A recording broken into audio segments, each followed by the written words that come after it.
ایمان کو تقویت پہنچانے اللہ سے جڑنے کے لیے نماز ہے کہ نماز پہلی امتوں کو 2 نمازیں، ہمیں 5۔ پہلی امتوں کی مسجد کوئی نہیں، ہماری مسجد۔ پہلی امتوں کی اذان کوئی نہیں، ہمیں اذان ملی۔ اور اذان اتنا بڑا عمل بنا دیا میرے نبی نے کہ آپ نے فرمایا کہ اذان دینے والا قیامت کے دن سب سے اونچے مقام پر کھڑا ہوگا۔ حضرت علی فرمایا کرتے تھے کاش میں اللہ کے نبی سے حسن حسین کے لیے مسجد نبوی کی اذان مانگ لیتا، یہ حضرت علی فرمایا کرتے تھے۔ اور جنگ قادسیہ میں مؤذن زخمی ہو گیا تو اذان دینے کے شوق میں سردار آپس میں الجھ گئے، کہتا میں دوں گا، کہتا میں دوں گا۔ پھر قرہ اندازی ہوئی، جس کا نام نکلا اس نے اذان دی۔ حضرت عمر فرمایا کرتے تھے اگر میں امیر المومنین نہ ہوتا، اگر میں خلیفہ وقت نہ ہوتا تو میں مسجد نبوی کا مؤذن بننا پسند کرتا۔ کسی کو اذان نہیں ملی، ہمیں اذان۔ پہلا مؤذن بلال بنا، پہلے مؤذن اللہ نے بلال کو یہ عزت عطا فرمائی۔ دنیا میں یہ ہے اور آخرت میں یہ ہے کہ میرے نبی نے فرمایا کہ جب جنت میں جانے کا وقت آئے گا نا تو جنت کی میرے لیے سواری لائی جائے گی، میں اس سواری پہ بیٹھوں گا تو اس کی جو وہ رسی ہوگی نا وہ ایسے نیچے گر جائے گی، یہ نیچے گرے گی۔ اس رسی کے یعنی اس کی جو لگام ہوتی ہے نا وہ نیچے گرنے کا مطلب ہے یہ ایسے نیچے گر گئی۔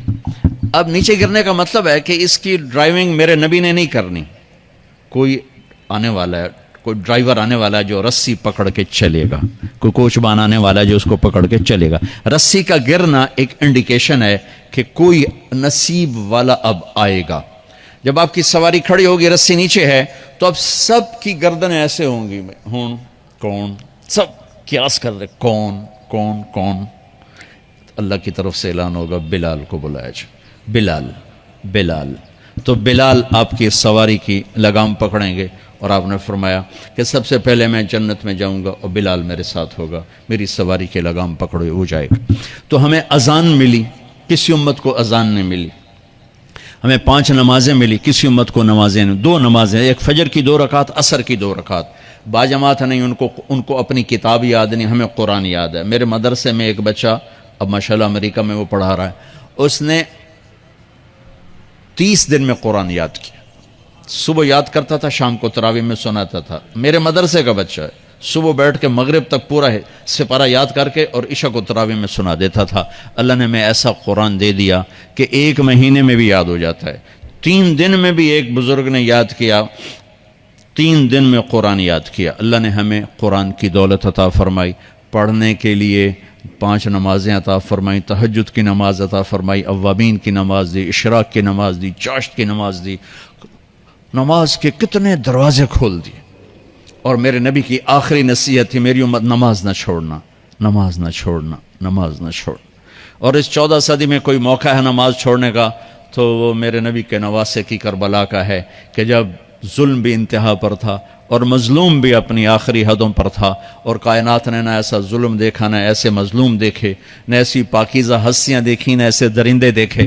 تو سورج ڈھلا، نماز کا وقت ہوا ہے تو آپ نے سبحان اللہ، آپ نے زہیر سے فرمایا کہ شمر سے کہو نماز پڑھنے دے، نماز پڑھنی ہے، امت کو پیغام دینا ہے کہ یہ کسی حال میں چھوڑنے کا کام نہیں ہے۔